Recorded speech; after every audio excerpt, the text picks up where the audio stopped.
Hello students, मैं Neeraj Kumar online platform पर आप सभी का बहुत स्वागत करता हूं। आज हमारा टॉपिक है आर्द्रता यानी कि ह्यूमिडिटी।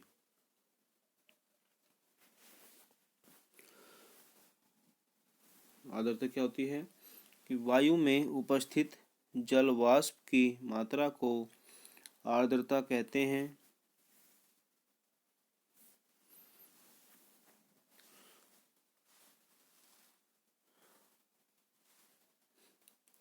वायुमंडल में जलवाष्प का अनुपात 0 से 4% तक पाया जाता है, अर्थात अवस्थिति परिवर्तन के साथ इनके अनुपात में भी परिवर्तन होता है। किसी भी स्थान के मौसम और जलवायु पर इसका विशेष प्रभाव पड़ता है।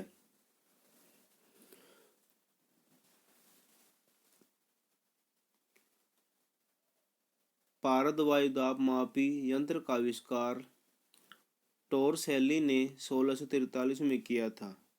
याद रखना भाई, ठीक है।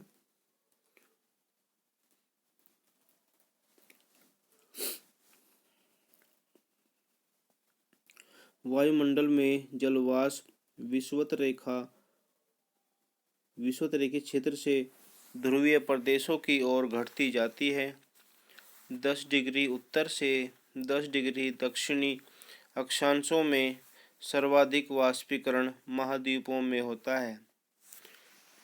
महासागरों पर सर्वाधिक वाष्पीकरण दोनों गोलार्धों में 10 डिग्री से 20 डिग्री अक्षांशों के मध्य होता है।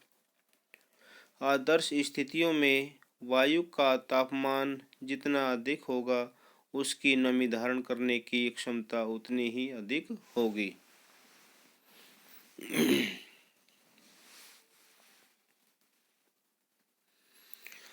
और आर्द्रता मापन के लिए आर्द्रता मापी यानी कि हाइग्रोमीटर यंत्र का प्रयोग किया जाता है।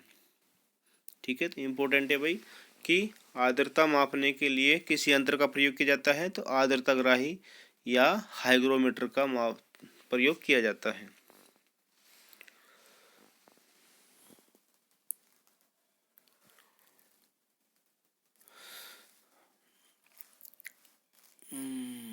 आदर्श स्थिति में वायु का तापमान जितना अधिक होगा, उसकी नमी धारण करने की क्षमता उतनी ही अधिक होगी।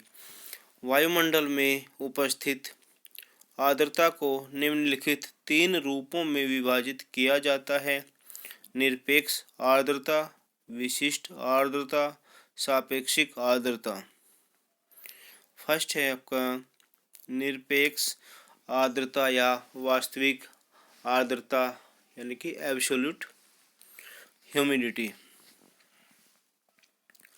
किसी निश्चित तापमान एवं स्थान पर वायुमंडल में पाई जाने वाली नमी की मात्रा को निरपेक्ष आर्द्रता या वास्तविक आर्द्रता कहते हैं। दूसरे शब्दों में, वायु के प्रति इकाई आयतन में उपस्थित जलवाष्प की मात्रा को निरपेक्ष आर्द्रता कहते हैं। सामान्यतः इसे ग्राम प्रति घन मीटर में मापा जाता है। ताप तथा दाब परिवर्तन से निरपेक्ष आर्द्रता का मान बदल जाता है, क्योंकि जैसे ही हम ताप बढ़ाएंगे, वायु में जलवाष्प सोखने की और अधिक क्षमता बढ़ जाती है। तो इन ताप तथा दाब परिवर्तन से निरपेक्ष आर्द्रता का मान बदल जाता है, क्योंकि इकाई आयतन में उपस्थित जलवाष्प की मात्रा परिवर्तित हो जाती है। निरपेक्ष आर्द्रता भूमध्य रेखा के पास अधिक तथा ध्रुवों की ओर जाने पर कम होती जाती है। ये कह रहा भाई भूमध्य रेखा के पास आर्द्रता अधिक होती है। क्यों अधिक होती है? क्योंकि भूमध्य रेखा के पास सूर्य किरणें सीधी पड़ती है, टेम्परेचर हाई होता है और तापमान के अधिक होने के कारण ही वहाँ पे आर्द्रता अधिक पाई जाती है। जबकि ध्रुवों की तरफ यह घटती चली जाती है। समुद्री सतह पर निरपेक्ष आर्द्रता अधिक तथा समुद्र से दूरी बढ़ने पर निरपेक्ष आर्द्रता में कमी आती जाती है।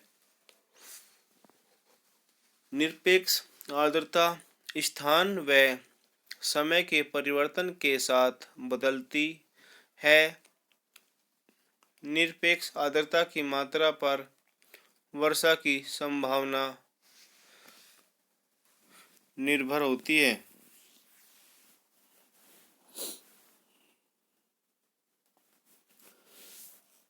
निरपेक्ष आर्द्रता को प्राप्त करने का एक फॉर्मूला है कि निरपेक्ष आर्द्रता बराबर वायु में जलवाष्प की मात्रा ग्राम में ओब्लिक वायु का आयतन ये सेंटीमीटर में। नेक्स्ट है फिर आपका विशिष्ट आर्द्रता, स्पेसिफिक ह्यूमिडिटी।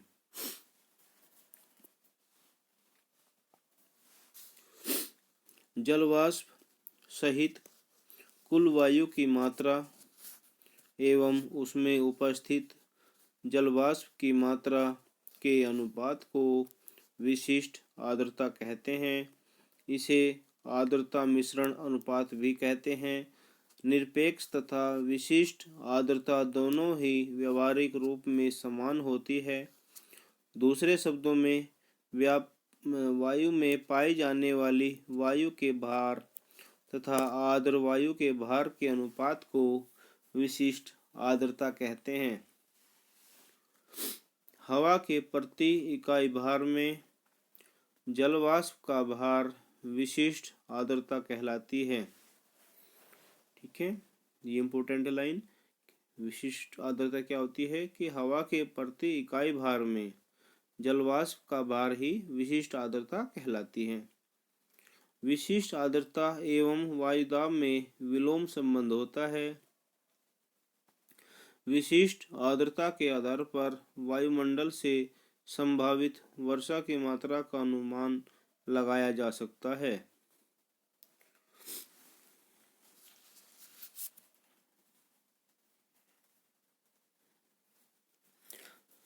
इनकी विशिष्ट आर्द्रता का वाष्प दाब की मात्रा से सीधा संबंध होता है, अर्थात यदि वाष्प दाब में वृद्धि होती है तो विशिष्ट आर्द्रता में भी वृद्धि होती है तथा वाष्प दाब में कमी होने पर विशिष्ट आर्द्रता में भी कमी होती है। नेक्स्ट है फिर आपका सापेक्षिक आर्द्रता, रिलेटिव ह्यूमिडिटी।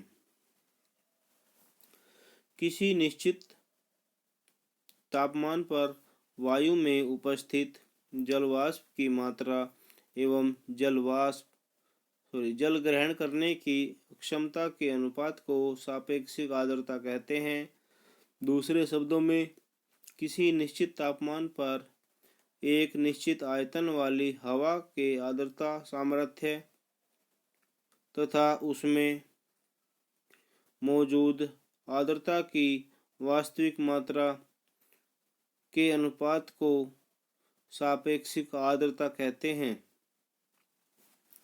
जल से जलवाष्प में परिवर्तन की प्रक्रिया वाष्पीकरण कहलाती है और वायुमंडल में व्याप्त आर्द्रता हाइग्रोमीटर द्वारा मापी जाती है। तो सापेक्षिक आर्द्रता को प्राप्त करने का एक फॉर्मूला है। सापेक्षिक आर्द्रता बराबर किसी ताप पर वायु में उपस्थित जल की मात्रा ओब्लिक उसी ताप पर वायु की जलवाष्प धारण करने की क्षमता इंटू 100।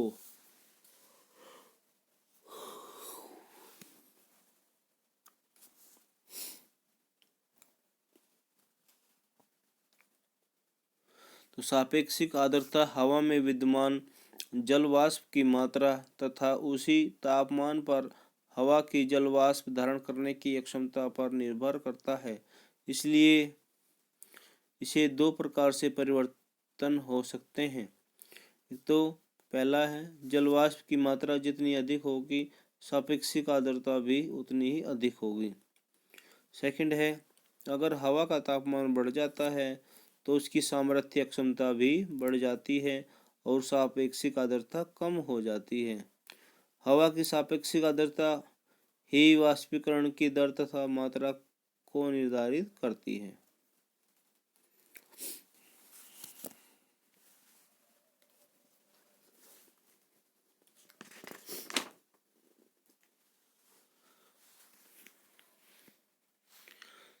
तो आगे अब इसमें कुछ और रह गया है भाई कि संघनन क्या होता है, ओस क्या होता है, तुषार रुपाला क्या है, कोहरा क्या है, कुहासा क्या है, वो भी आर्द्रता के ही भाग हैं। वो हम नेक्स्ट वीडियो में कंप्लीट करेंगे। तब तक के लिए धन्यवाद।